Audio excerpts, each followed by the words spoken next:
Personas que han llamado a los números escritos en los baños. ¿Qué sucedió?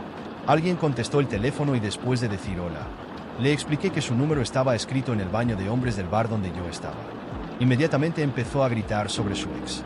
¿Qué demonios está haciendo esa perra? Juro que la voy a matar. Después de calmarlo, me preguntó dónde estaba y le dije el nombre del lugar. Se disculpó y me pidió que esperara ahí. Aproximadamente 10 minutos. Después, entra un tipo con uniforme de pizzería. Dios mío, es solo un chaval.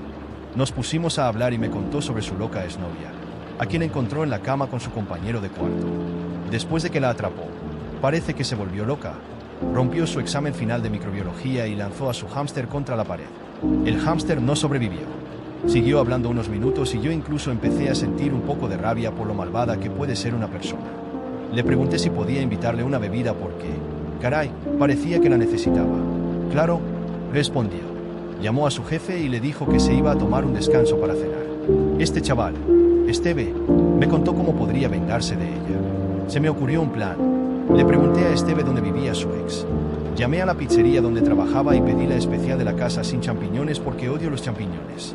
Pero les dije que quería que Esteve la entregara. Por supuesto, les di la dirección de ella. Esteve volvió a la tienda, recogió la pizza con instrucciones de devolvérmela a mí. Esteve regresó unos 45.000. Después, subimos a su coche y le dije que me llevara a la casa de su ex. Llegamos y le dije que simplemente se recostara en el asiento y se quedara escondido, que yo me encargaría. Me acerqué a la casa de la ex de Esteve con la pizza en la mano y el corazón latiendo rápido, listo para ejecutar el plan. Esteve, acostado en el asiento del coche, parecía más tranquilo, pero aún con esa mirada intensa que me hizo creer en su historia desde el principio. Sabía que esta venganza no sería algo común, pero algo dentro de mí sentía que era lo correcto después de todo lo que él contó. La historia del hámster, del examen destruido, de la traición. No era algo fácil de superar. Llegué a la puerta de la casa y toqué el timbre. Mi corazón latía con más fuerza cada segundo de espera. Finalmente, la puerta se abrió. Una mujer con apariencia cansada, pero determinada, me miró. Era más joven de lo que imaginaba, pero tenía ojeras profundas y el cabello recogido de manera descuidada. Antes de que pudiera decir algo, frunció el ceño, confundida. ¿Qué quieres?, preguntó con voz dura. Te traje una pizza, respondí, incómodo. Ella miró la caja y luego a mí, visiblemente molesta. No pedí pizza. ¿Quién diablos eres tú? Su tono subió, impaciente. Miré hacia atrás, en dirección al coche donde Esteve estaba escondido. Ella siguió mi mirada, y cuando sus ojos se fijaron en el coche, de repente se puso pálida. No. Es él, ¿verdad? Antes de que pudiera responder, salió por la puerta rápidamente y corrió hacia el coche. Esteve, que se suponía debía estar escondido, de repente salió del coche como si la hubiera estado esperando. ¿Qué estás haciendo aquí, Emily?, gritó mientras se acercaba, como si fuera la víctima. ¿Creías que me iba a quedar así? ¿Pensabas que podías traicionarme, destruir mi vida y seguir adelante como si nada? Emily estaba en shock, y sus manos temblaban mientras intentaba encontrar las palabras. ¿Estás loco? ¿Qué estás haciendo aquí? Ya pasaron 2 años. ¿Aún no lo entiendes? No estamos juntos, Steve. Claro que no estamos juntos porque me traicionaste. Señalaba con el dedo en su dirección, cada palabra cargada de furia. Rasgas mi examen, mataste mi hamster, destruiste tú. Emily se detuvo por un segundo. Luego soltó una risa incrédula, como si estuviera escuchando la cosa más absurda del mundo. ¿Hámster? ¿Qué hámster? Esteve, nunca tuviste un hámster. Gritaba ahora, completamente indignada. Dios mío, ¿inventaste esta historia? Ni siquiera vivíamos juntos. Esteve, ¿qué estás diciendo? En ese momento, sentí como si el suelo se hundiera bajo mis pies. ¿Qué estaba diciendo ella? ¿Y qué me había contado Esteve? Miré a Esteve, confundido, y me di cuenta de que su rostro se había convertido en una máscara de frustración y desesperación. ¿Crees que no lo sé? Esteve seguía hablando. Te vi a ti y a ese tipo en mi cama. ¿Tu cama? Casi explotó de la rabia. Esteve, terminamos hace más de 2 años. Yo ya estaba con otra persona desde hacía meses cuando viste eso. No te traicioné. Nunca aceptaste la ruptura. Desde entonces, me has estado persiguiendo, espiando por la ventana, llamándome, apareciendo en mi trabajo. He cambiado de número varias veces, pero aún así me encuentras. Ahora, estaba perplejo. La imagen que Esteve había pintado de esta mujer se estaba desmoronando ante mis ojos. Lo que antes parecía una venganza justa ahora parecía Una locura. Esteve, estás enfermo, continuó ella, su voz cargada de ira. Inventaste toda esta historia en tu cabeza. Nunca tuvimos una vida juntos, nunca tuviste un hámster. Y no destruí nada tuyo porque no teníamos nada en común. Esteve, que antes parecía tan seguro de su historia, ahora estaba visiblemente perturbado. No sabía qué decir, solo miraba a Emily, en estado de shock. Empecé a juntar las piezas. La persecución, la historia del hámster, el engaño que tanto mencionaba, todo eso nunca existió. Todo era una invención de su mente. Miré a Emily, que ahora estaba casi llorando de rabia. ¿Lo trajiste aquí?, me preguntó, señalándome. ¿Creíste en esta locura? ¿Cómo puedes ser tan ingenuo? Mi corazón se hundió. Le creí a Steve ciegamente. Me dejé llevar por una historia que, ahora me doy cuenta, era completamente absurda. Y yo estaba ahí, en la casa de una mujer inocente, listo para ayudarlo a vengarse de algo que nunca ocurrió.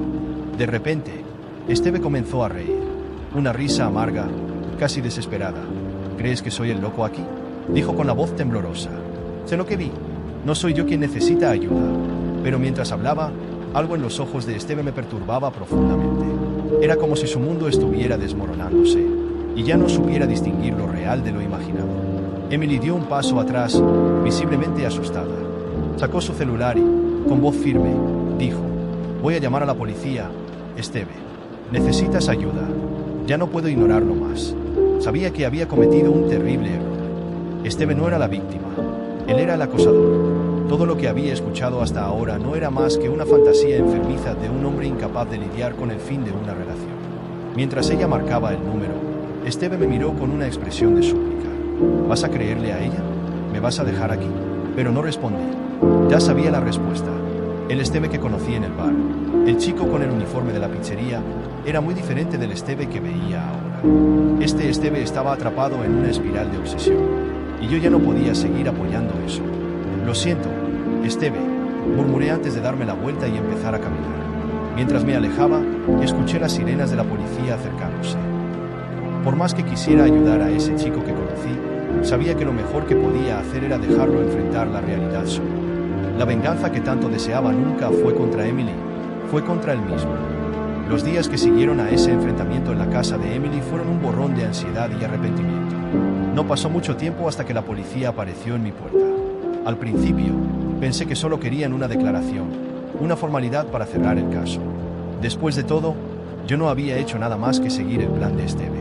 Pero cuando los oficiales me metieron en el coche patrulla y me llevaron a la comisaría, me di cuenta de que la situación era mucho más grave de lo que había imaginado.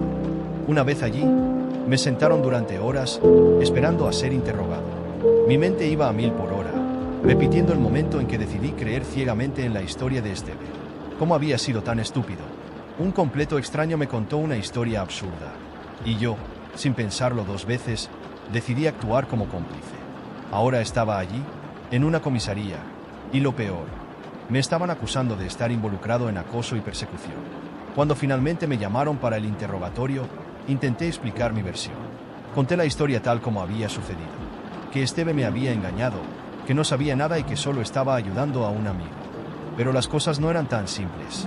La mujer había presentado una denuncia, y al parecer, el caso había tomado proporciones legales que yo nunca hubiera imaginado. Ella estaba pidiendo una orden de restricción no solo contra Esteve, sino también contra mí. La policía argumentaba que, aunque hubiera sido manipulado, mi participación en la situación era innegable. Yo había llevado a Esteve a su casa, había sido parte activa en el plan, y por lo tanto, de alguna manera, era cómplice. Terminé siendo procesado junto con Esteve, y se fijó una fianza para que pudiera salir en libertad.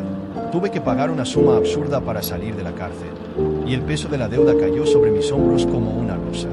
Cada segundo en ese lugar me hacía cuestionar mis decisiones y lamentar el día en que decidí llamar a ese número escrito en el baño. Podría haberlo ignorado, haber seguido con mi noche, pero no, tenía que involucrarme en esa historia loca.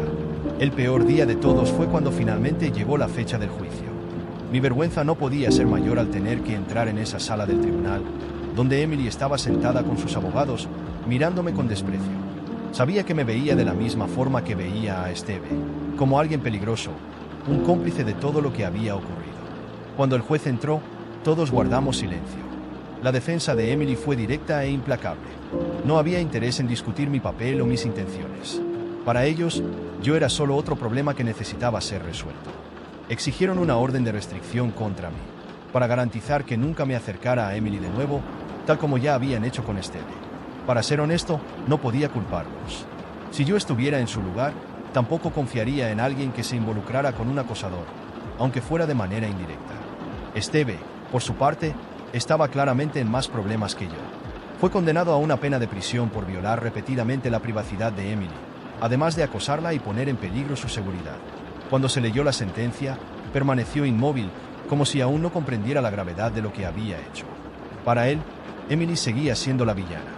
Sin embargo, yo comencé a ver a Esteve como realmente era: un hombre desesperado, obsesionado y peligroso. Cuando llegó el turno de mi caso, no hubo muchos rodeos. Me informaron de la orden de restricción en mi contra, lo que significaba que no podía acercarme a Emily a cierta distancia, ni ponerme en contacto con ella de ninguna manera.